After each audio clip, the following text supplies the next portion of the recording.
ગધેડાના પેટમાંથી કંઈ એવું બહાર આવ્યું જેને જોઈને બધા આશ્ચર્યચકિત થઈ ગયા। મિત્રો, એક ગરીબ માણસ હતો જેની પાસે ખાવા અન્ન કે રહેવા ઝૂંપડી પણ ન હતી, પરંતુ તે ભગવાન પર ખૂબ જ વિશ્વાસ રાખતો હતો।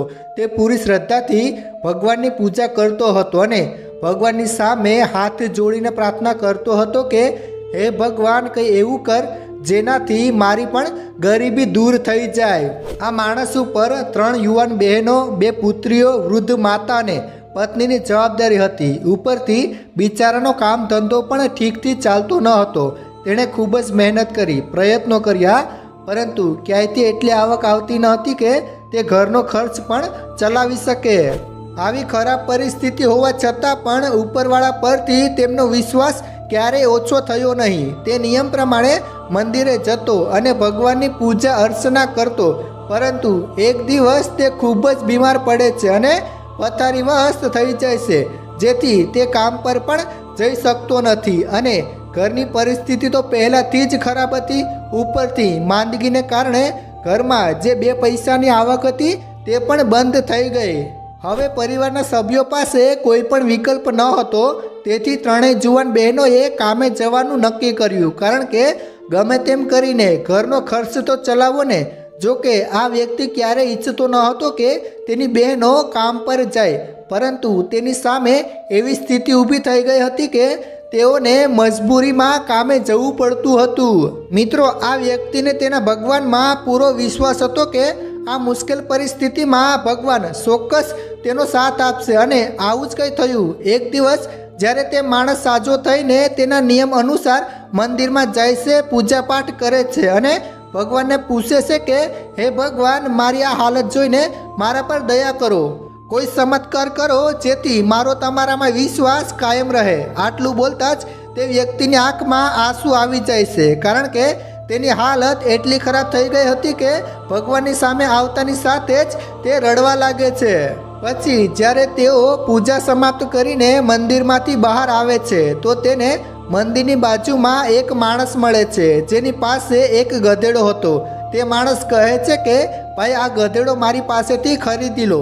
ત્યારે પેલો ગરીબ માણસ ગધેડાના માલિક સામે હાથ જોડીને કહે છે કે ભાઈ, મારી પાસે એક પણ રૂપિયો નથી જેથી હું આ ગધેડો ખરીદી શકું। આ સાંભળીને ગધેડાનો માલિક તેને કહે છે કે ભાઈ, તું આ ગધેડો લઈ જા। જ્યારે આ ગધેડામાંથી તું જે કંઈ પણ કમા તે પછી મને પૈસા આપજે, બસ। આ સાંભળીને ગરીબ માણસ વિચારે છે કે નક્કી આની પાછળ ભગવાનની જ કોઈ લીલા છુપાયેલી હશે। આવું વિચારીને તે માણસ પાસેથી ગધેડો લઈ લે છે। બીજા દિવસે તે માણસ ગધેડાને બજારમાં લઈ જાય છે, જ્યાં તેને અમુક સામાન લઈ જવાનું કામ મળે છે અને થોડી કમાણી કરે છે, જેના કારણે ઘરમાં ઓછામાં ઓછું 2 ટાઈમનું ભોજન ખાવા મળે છે।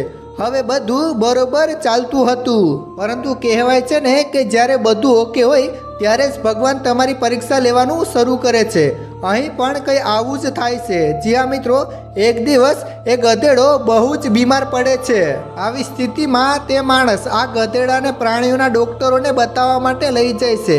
ડૉક્ટર તેને સારી રીતે તપાસ્યા પછી કહે છે કે ગધેડાના પેટમાં કંઈ છે જેના કારણે તે બીમાર થઈ ગયો છે અને તેનું ઓપરેશન કરવું પડશે, નહીંતર તેને બચાવવો મુશ્કેલ થઈ જશે। હવે ડૉક્ટર ગધેડાનું ઓપરેશન શરૂ કરે છે ત્યારે તેના પેટમાંથી એક ધાતુનો કઠણ ટુકડો નીકળે છે, પરંતુ ઓપરેશન કરતી વખતે ડૉક્ટરો ગધેડાને બચાવી શકતા નથી અને ગધેડો મરી જાય છે। પરંતુ તેના પેટમાંથી જે ધાતુનો ટુકડો મળી આવ્યો હતો ત્યાં વ્યક્તિને આપવામાં આવે છે। હવે આ માણસ તે ટુકડો લઈને ઘરે જાય છે અને રડવા લાગે છે। ભગવાનને રડતા રડતા કહે છે કે તમે મારી સાથે આવું કેમ કરો છો? આ બોલતી વખતે તેના હાથમાંથી ધાતુનો ટુકડો નીચે પડી જાય છે। જેમ જેમ તે ધાતુનો ટુકડો નીચે પડે છે તેમ તેની ઉપરનું પડ તૂટી જાય છે અને અંદરથી કંઈ ચમકતી વસ્તુ બહાર આવે છે જે દેખાવમાં સોના જેવું લાગતું હતું।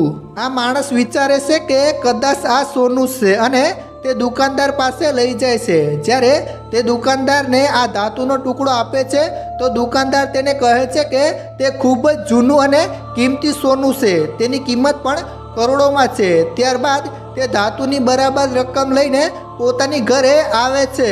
પૈસા મળ્યા પછી તે ત્રણેય બહેનોના લગ્ન કરાવે છે. તેના બંને બાળકોને સારી સ્કૂલમાં અભ્યાસ કરાવે છે અને તે પોતાની પત્ની અને માતા સાથે ઘરમાં ખુશીથી રહે છે. મિત્રો, આ આખી કહાનીથી આપણને જાણવા મળે છે કે ક્યારેય ભગવાન ઉપરથી ભરોસો ન ઉઠાવવો જોઈએ. તે જ આપણને ખરાબ સમયમાં મૂકે છે અને તે જ આપણને ખરાબ સમયમાંથી બહાર લાવે છે. મિત્રો, તમે આ બાબતે શું કહેવા માંગો છો? નીચે કોમેન્ટ જરૂર કરજો. ધન્યવાદ.